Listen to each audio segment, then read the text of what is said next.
Hello everyone, আসসালামু আলাইকুম। কেমন আছেন সবাই? আশা করি সবাই অনেক ভালো আছেন। আলহামদুলিল্লাহ, আমরাও সবাই ভালো আছি। নতুন আরেকটি ভ্লগ ভিডিওতে নাইমস ভ্লগে আপনাদের সবাইকে ওয়েলকাম জানাই।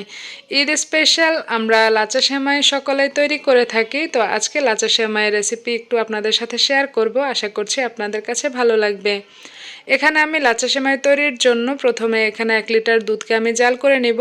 আর যেই চামচটা দেখতে পাচ্ছেন, এই চামচে আমি 2 চামচ পরিমাণ চিনি এখানে আমি দিয়ে দিয়েছি। মেজারিং কাপে নিলে 1 কাপের চেয়ে কিছুটা কম চিনি হবে। তারপর এখানে আমি কিছু গোটা মশলা দিয়ে দিয়েছি। 2টা মুখফাটা এলাচ, 1 টুকরো দারচিনি আর একটা তেজপাতাকে চিড়ে দিয়ে দিয়েছি। সামান্য কিছুটা স্বাদের ব্যালেন্সের জন্য আমি এখানে লবণও দিয়েছি। লবণটা আমার স্কিপ হয়ে গিয়েছে। তারপর আমি এখন দুধটাকে ভালোভাবে কিছু সময় জাল করে নিব, 5 থেকে 7 মিনিটের মতো। যেহেতু আমি দুধটা আগে থেকে জাল করে রাখিনি, সেই জন্য দুধটা আমি কিছু সময় ভালোভাবে জাল করে নিব। এই তো আমার দুধটা জাল করা হয়ে গিয়েছে। এখন আমি এখানে 1 প্যাকেট বনফুল যে লাচা সেমাই থাকে সেটা নিয়ে নিব। সম্পূর্ণটাই আমি বাটিতে ঢেলে নিব। আপনারা চাইলে সেমাইটা ঘিতেও ভেজে নিতে পারেন, এতে করে সেমাই থেকে খুব সুন্দর একটা ফ্লেভার ছড়াবে। তো আমি সেমাইটা আগে থেকে ভাজিনি। আর আপনারা দুধটা জাল করার সময় চাইলে এখানে গুঁড়ো দুধও দিতে পারেন, এতে দুধের ঘনত্বটা আরেকটু ভালো হবে। তো আমি নর্মালি যেভাবে আমরা তৈরি করে থাকি সেভাবে আপনাদের সাথে শেয়ার করছি। তো আমি এখানে সেমাইয়ের উপরে দুধ দিয়ে দিয়েছি আর গোটা মশলাগুলো আমি তুলে ফেলে দিয়েছিলাম।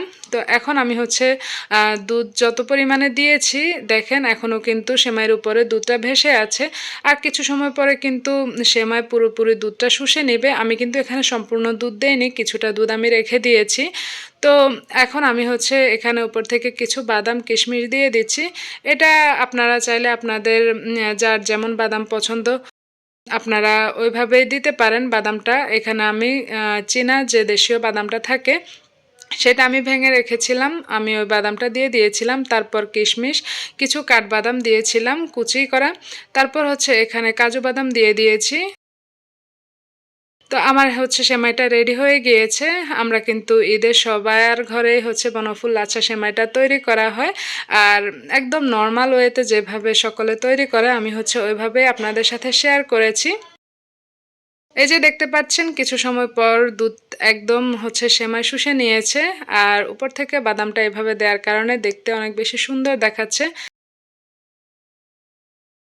তো আমি এখন বাটিতে সার্ভ করব। সার্ভ করার সময় দেখেন দুধের সেমাইতে কিন্তু কোনো দুধ দেখা যাচ্ছে না, একদমই সেমাইটা ভালোভাবে ভিজে গিয়েছে। যে দুধটা রেখে দিয়েছিলাম আমি এখন উপর থেকে আরও কিছু দুধ দিয়ে দিয়েছি। আর এই যে সেমাইটা এখন পুরোপুরি তৈরি খাওয়ার জন্য। তো এই যে এখানে আমি আরেকটা বাটিতে কিছু সেমাই নিয়ে নিয়েছি। আর উপর থেকে আমি কিছু বাদাম এবং কিশমিশ দিয়ে দিচ্ছি। আসলে এই বাটিটা আমার জন্য, আমি যে দুধের মধ্যে সেমাইটা ভিজিয়েছিলাম ওইভাবে আসলে খেতে আমার খুব বেশি একটা পছন্দ না। আমি এভাবে করে দুধটা কিছু সময় ঠান্ডা হওয়ার জন্য রেখে দেই। দুধটা যখন কুসুম গরম থাকে তখন আমি উপর থেকে এভাবে দিয়ে একদম মচমচা থাকতে, তখন আমি এভাবে করে সেমাইটা খেতে বেশি পছন্দ করি। তো আমার মতো এভাবে কে কে খেতে বেশি পছন্দ করেন অবশ্যই আমাকে কমেন্টসে চাইলে জানাতে পারেন। আমার আজকের ভিডিওটি আপনাদের কাছে কেমন লেগেছে সেটাও অবশ্যই কমেন্টসের মাধ্যমে জানাবেন। আশা করছি আপনাদের কাছে পুরো ভিডিওটি ভালো লেগেছে। যদি আমার ভিডিওটি আপনাদের কাছে ভালো লেগে থাকে তাহলে প্লিজ আমার চ্যানেলটি সাবস্ক্রাইব করে নেবেন। ভিডিও দেখতে দেখতে একটা লাইক দিয়ে দিবেন। ভিডিওটি আজ এ পর্যন্তই। সবাই ভালো থাকবেন, সুস্থ থাকবেন। আল্লাহ হাফেজ। আসসালামু আলাইকুম।